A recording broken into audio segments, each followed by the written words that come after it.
another video, and welcome to the introductory video for the 5th book of our Thomas Hardy Readalong, which in October is The Hand of Ethelberta.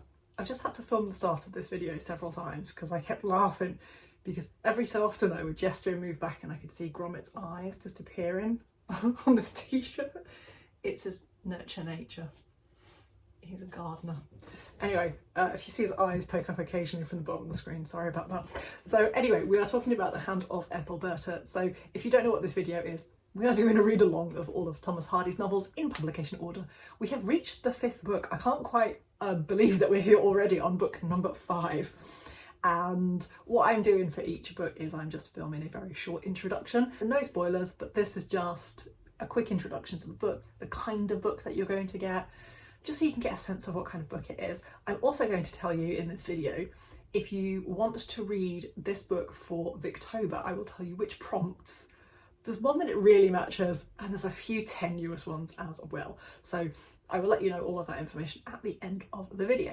Like a lot of Hardy novels, this book was serialised. It was serialised in the Cornhill magazine, and it was first started its serialisation in 1875, and it was finally published as a novel in 1876. So the plot of this novel focuses on Ethelberta, who is a young woman from quite a poor background, and she has managed to work her way up by working as a governess, and she has married very well. At the age of 18, she married Lord Pethuin, and only, I think it's 2 weeks after her marriage to him, he dies.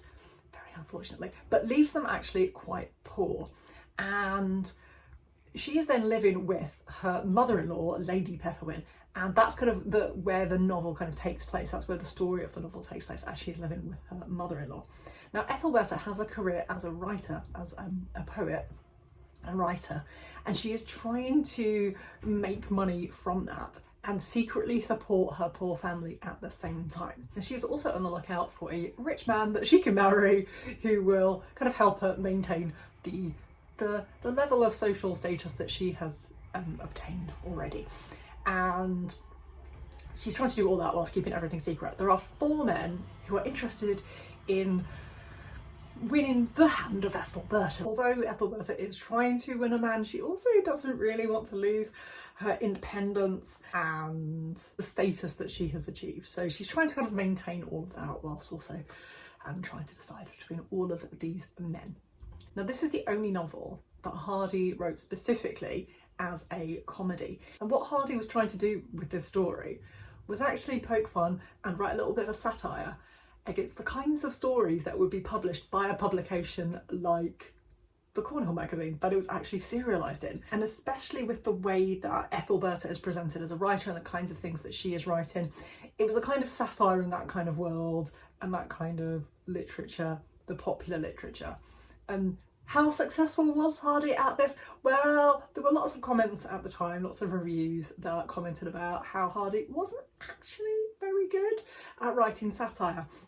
J.M. Barrie called Hardy's representation of a kind of literary London, this kind of like upper class London, he called it preposterous. And George Gissing, who was a friend of Hardy's, actually called it Hardy's poorest novel. So it wasn't very well received.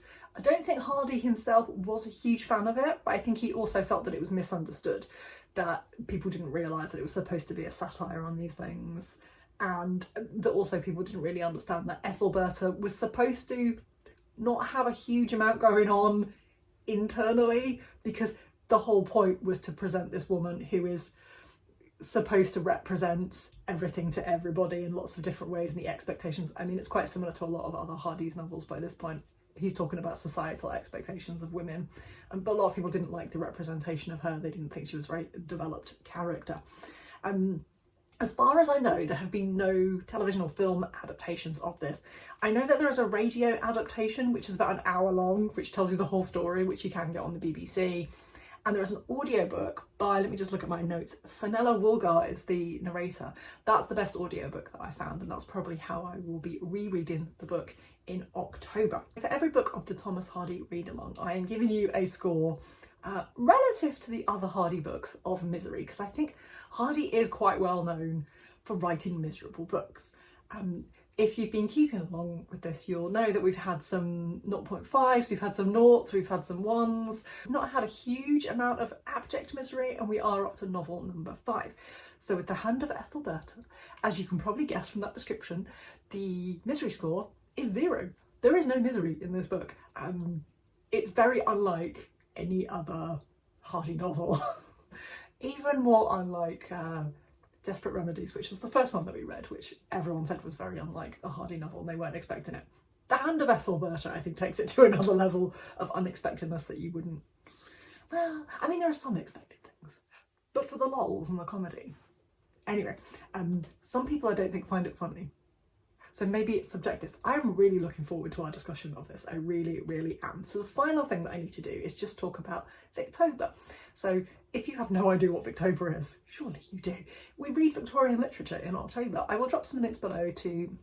I'll drop a link below to Katie's rather than all of the hosts, but you can find all the information from her video. But for Victober, I have done 2 things.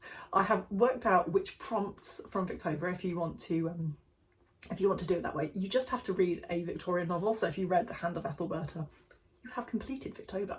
But there are also different prompts to encourage you to read many different things. And you can, I think there are 10. I'm going to give you a sneak preview. The bingo board. I say sneak preview because I've written mine on here. What I'm going to read. I mean, one of them is Adam B's. There's no way I'm going to fit that in on October. But anyway, there are 10 prompts. If you match all 10, you are Dracula level. Yes, I printed it off because I'm such a geek.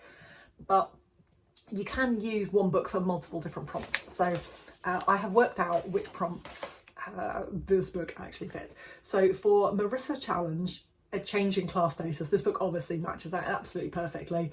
You would definitely tick off that prompt. So if you are looking for books which really speak to the prompt in a large way, I think this is the only one really, Marissa's prompt for a change in class status. There are 3 others though, that very tangentially, so if you like doing a reading challenge where you can just like pick something really minor just to tick that prompt off, I think that's great. I mean, why not? There are a couple of others. So Hannah's challenge for education, I mean, Ethelberta does work as a governess in order to, I mean, that's the whole premise of the novel. That's how she rose out of her social, lower social class, is through being a governess, through education. So I guess you could use this prompt for that as well. The next one is Roz's prompt for empire spotting. It's not very obvious. You do have to look for it. But a couple of times throughout the novel, the Imperial Club is mentioned, or the Imperial Association. And I think it's the Society of Imperial Archaeology. Meetings of those are mentioned very occasionally in the book. So I do wonder what else. I do remember those 2 being mentioned, but I'm not quite sure what else. I think it is very tangential. I think you're clutching at straws with this one. And the last one is Kate's prompt of friendship. This book is not about friendship, but I think it's mentioned quite a few times, sort of going to dinner with friends, meeting up with friends, the opinions of friends, Ethelberta's friends, her husband's friends, their kind of reactions after his death, their kind of interactions with her. It's noticeable, I think, in the book. It's not what the book is about, but it is noticeable to such an extent that I remember it. So I think you can definitely tick off friendship with this if you're just looking for something that's kind of vaguely related to friendship as well. The last thing for Victober is Katie's challenge to read something that isn't a novel. And for that, I have selected some Thomas Hardy short stories. Now, I've already shared these on the Discord channel and on Patreon. I will drop a link below to those 2 things if you want to go and find out. But I will also just link the stories that I have picked out. So I just picked 4 short stories that I love and that other people have recommended as well, and some links to where you can download those. So all of that information will be in the description box below. Let me know if you're planning on reading The Hand of Ethelberta. If you've read it and you think that I've missed any other Victober prompts or anything else important about the novel that you want to share, do let us know in the comments below all of your thoughts on all of those.